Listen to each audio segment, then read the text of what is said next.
Hello, and welcome back to our podcast series, Data Matters, hosted by Summit BIM Consulting. After a refreshing summer break, we're excited to dive back into the world of data, bringing you the latest insights, trends, and discussions that matter most. So let's get started. In today's podcast, the first of season 2, Valeria and I are going to be chatting about how to help clients define what they want from a BIM process, a stage in our consulting services that we define as identify, or as ISO 19650 refers to it, assessment and need. As we move forward with this digital transformation of the AEC/OO industry, which is currently moving rapidly towards using the ISO 19650 framework as the backbone for building clients' requirements around, Valeria and I will be using the ISO terminology from this framework in our conversation today. Based on the ISO framework, one of the first things to define is the owner's information requirements, or OIR to use the acronym, and the project information requirements, PIR. So what is it that these two terms are referring to, and why is it so important to define them? Firstly, consider how difficult it is to provide a service when what is required has not been defined. Without a clear specification of what is being asked for as a deliverable, how does one provide a quote to undertake the work? In essence, one is guessing as to what is required. The solution is typically to provide a price for the minimum service and go for change orders. It is therefore critical to define what you want as an owner before issuing an RFP. Next, as the owner, you need to have a clear understanding around what you want and why you want what you're asking for. Remember, generating and collecting information costs money. So make sure what you're asking for has value. Let's look at the problem with the existing paper-based process from the client's perspective. So Valeria, talk us through these challenges. Hey everyone, I'm Valeria, and we are going to talk a little bit about what is best for the owner here. So currently in the 2D paper-based process, which is a typical process to deliver a project, we have found from our experience that data access is a huge issue for the owner. They usually struggle to get the information and to access it by handover. Sometimes the data is also late, so they usually start occupancy without that information to maintain and access the building, which makes it a challenge and is also costly. Another issue is data integration. Usually the data is coming from various sources like commissioning, design, and construction, and it's sometimes scattered, is not updated and not linked together, and that makes it inconsistent in the quality, and the data handed over is frequently incomplete and can cause significant delays in operations. There is also a lack of standardization, which creates confusion and errors, and inefficient communication throughout the design and construction process, and the FM people, so facility management people, owners and stakeholders, ideally should be involved early in the process to make this happen. So why, Valeria, is it important for owners to have access to this information early? What's their need to use this data? Because at the end of the day, you need to start your project with the end in mind. Basically, you need to understand what you need to get at the end of the process so that you are able to ask for it in advance and then audit the process to make sure that you are getting the information that you need. As you mentioned earlier, to maintain data and to ask for everything costs a lot of money. So you have to be frugal and you have to be mindful of the information that you're requesting from the design team, so that you don't put an extra load of work on them that at the end of the day is not going to provide you with any value, right?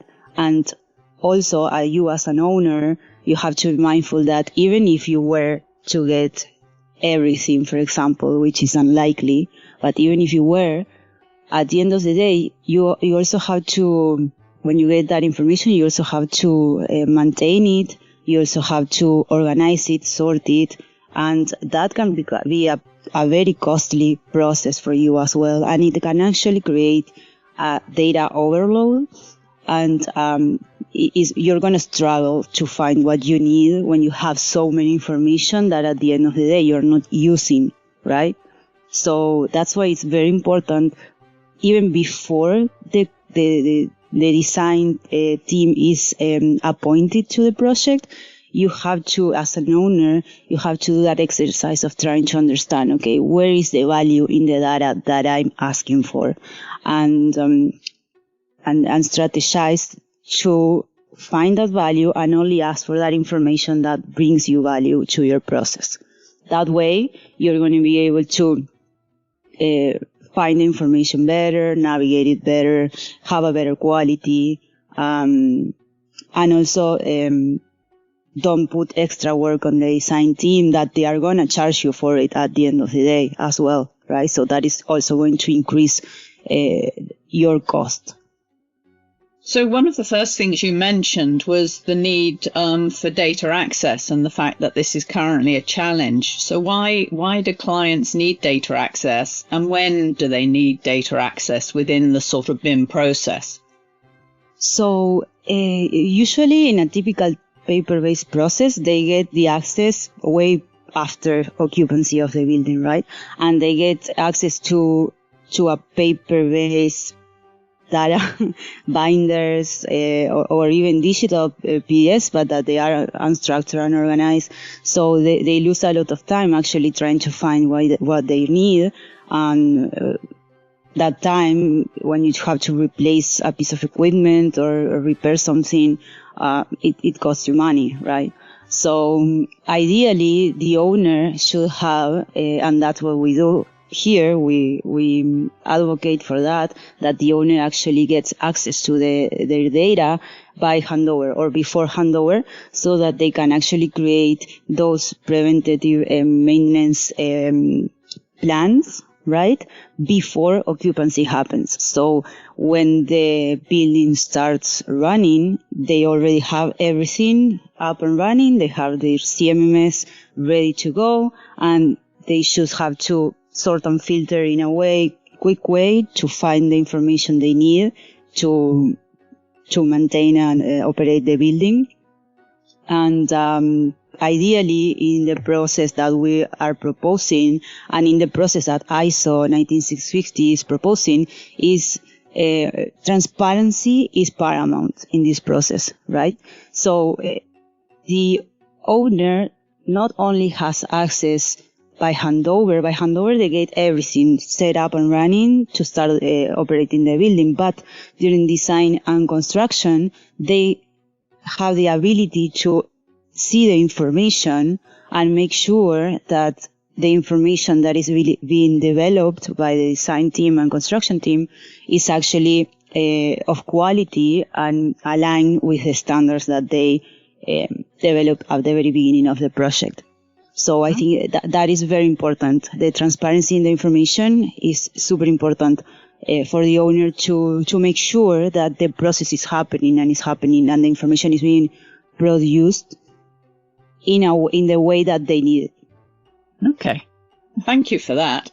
So we've talked previously about the BIM process in earlier podcasts. Maybe you can give us a brief overview of the process, the challenges and the benefits.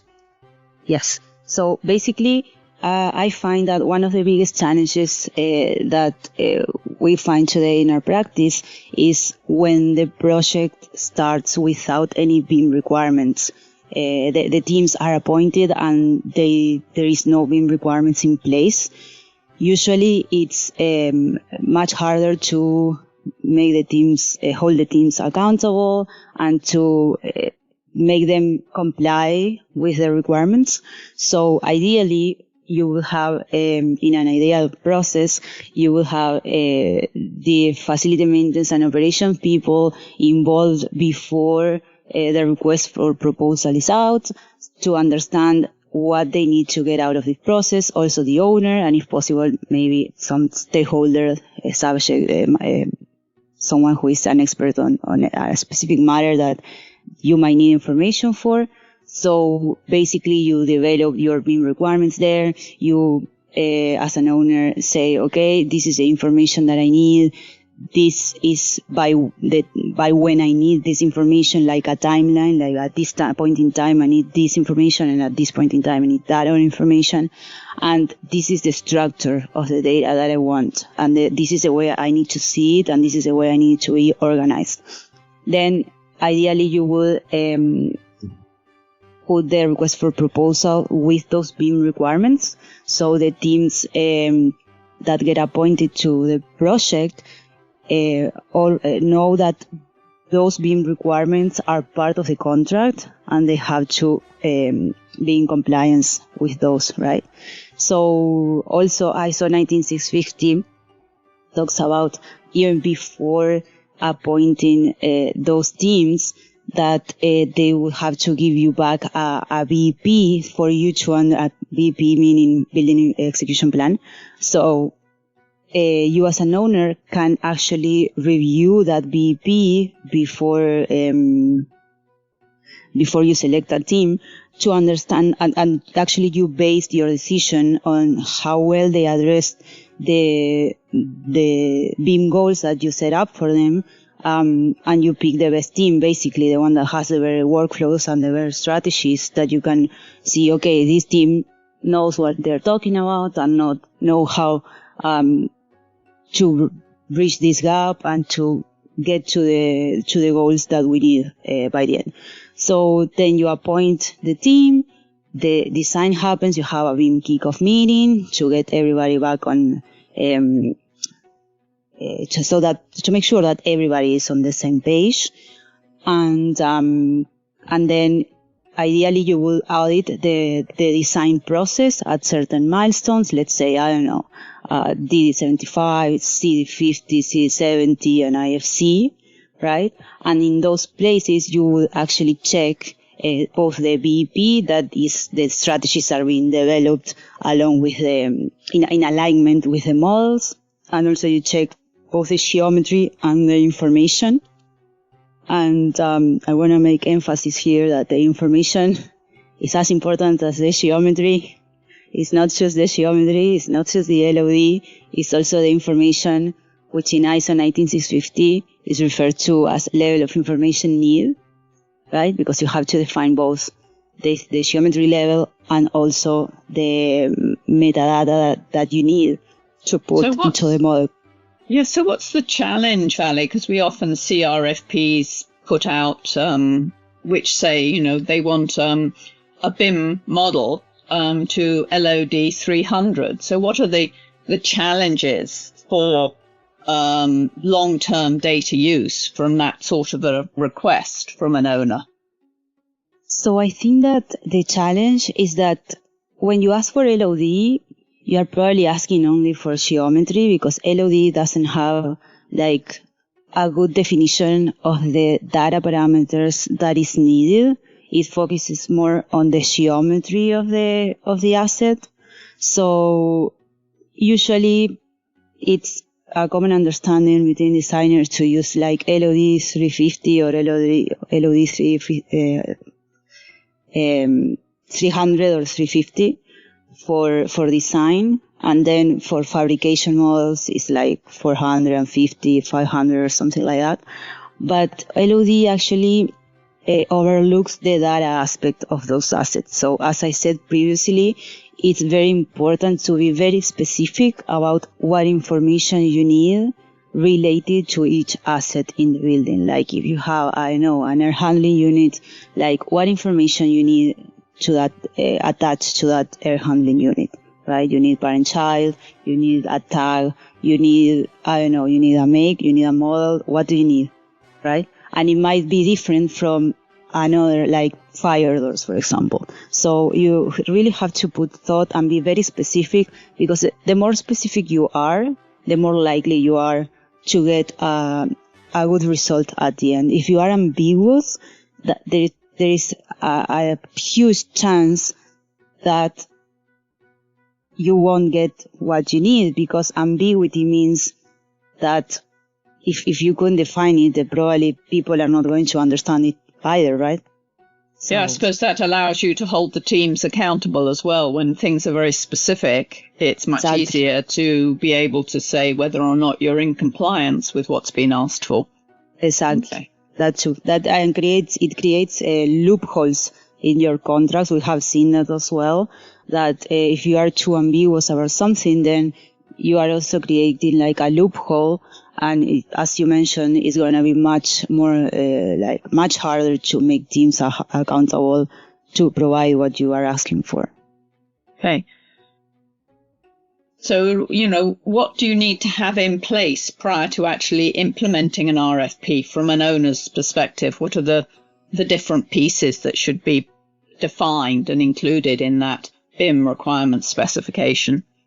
So, as per ISO 19650, what you should have before the RFP goes out, or as a part of the request for proposal, is basically first you should define a document that ISO refers to as Organization Information Requirements, or OIR. So that that document, actually has a high-level definition of the strategic goals and objectives of the company, right? And based on those strategic objectives and business cases that you're trying to achieve, you're going to, as an owner, it's going to drive downstream other documents that are going to be more specific to your needs. So you have that document that defines very clearly the mission, vision, and value of the company, and also long-term business goals, and so on and so forth. And then you're going to have another document called Project Information Requirements, where you are going to be more specific about the BIM uses and goals for a specific project. So the Project Information Requirements is usually project specific, right? And then you're going to have also another document called Asset Information Requirements, where you very clearly and are very thorough and very detailed about the information you need related to each asset that you want to, let's say, track, right? That are going to become tracked assets in your project. So those three documents are going to be a part of a more high-level document that is called Exchange Information Requirements, where you are also going to have information around the data exchange and the exchange that you need for the project, right? So that exchange information requirements is going to contain organization information requirements, project information requirements, and asset information requirements is what you're going to attach to your request for proposal, right? So a bit like a facility program that has to be very clearly defined prior to being included with an RFP. Yeah. These aspects need to be as clearly defined as the facility program, and both are part of that RFP document. Okay, that's interesting. What sort of risks do you typically see that are being specifically targeted in a BIM process? Risks that are specifically targeted, the ones that I see the most is the risk of the data being scattered at the end, the risk when there is no structure defined for the data. Like, it's very easy. I understand how it is a challenge in our industry to produce accurate data, because the industry is not very used to it. But when you think about in terms of, I don't know, let's say machine learning or something like that, and you want to automate processes, you really need to be very thorough on the way you name things, and very consistent and very organized, because if you're using different naming conventions for stuff, then there is no way you can actually map it and create an automated process out of it, right? And therefore use it at the end. So I think that one of the biggest challenges that creates the risk of the owner not being able to use the data downstream is the fact that we need to start being more thorough when organizing the data and having a very clear plan and definition as of where the data is going to be coming from and how is the naming convention of that parameter is going to be structured, and the naming convention for the Revit files or the models, and everything is all ISO 19650 is about managing and organizing information so that it can be used and it can be useful, right? So from an owner's perspective, I've defined all of these requirements and I'm undertaking this digital process. What do I hope to get out of the process? What sort of risks am I hoping to mitigate from undertaking this? I mean, we hear a lot about things like virtual coordination. But what aspects of virtual coordination are so important for the owner in the sort of life cycle phase of a project? So virtual coordination is one of the most critical uses of BIM because it actually helps you to identify issues that before you would only identify on site. You can clash them in the virtual world and therefore find them early in the process when design time is cheap time in a way, right? So it's much less costly for everyone to address those issues in the virtual world during design rather than on site when construction is already happening, right? So that also brings into the table that when you do virtual coordination, you can also find clashes or for clearances, right? So what that means for the owner is that you can actually make sure with virtual coordination that all the equipment that needs to be maintained, replaced, accessed during facility maintenance and operations is therefore accessible and it can actually be replaced, because if you overlook that part of virtual coordination during design and construction, then you might find that, yes, you have less change orders during construction, but when you want to access an equipment to fix it or whatever, you find that you can't actually get to it, right? So that creates a huge challenge and, of course, costly repairs on site. So that's a risk that you are mitigating as well when you do virtual coordination as an owner. Not only the fact that you're reducing change orders during construction, but also you are making sure that you can actually access your equipment after occupancy happens. And I suppose when one thinks in terms of design is supposed to be 2% of the building's life cycle cost, excluding people, construction 18%, and the life cycle phase 80%, those benefits multiply in value. Yeah. So it's early investment in a digital process, which means that during the life cycle you save considerable time, effort, and money. Absolutely. Yes. When you look at it in that way and you realize that as an owner, your fair share of the money actually goes into the life cycle of the building, then you realize that maybe spending a little bit more upfront during design, which is only 2% of the overall cost of a building life cycle, is not that bad. But usually, so I guess it just emphasizes the importance for the owner to make sure that when they undertake putting a business case together for a project, they consider not only the capital planning costs of actually getting the building built, but also include the costs of maintenance and operations and maintaining that asset for its life cycle. So yes, absolutely. It's very important, obviously, to bring those together. Yeah. So are there other things that BIM will benefit or save? Yeah, and I want to say before that it is a challenge because as an industry, we are not used to actually providing that information during design and construction, right?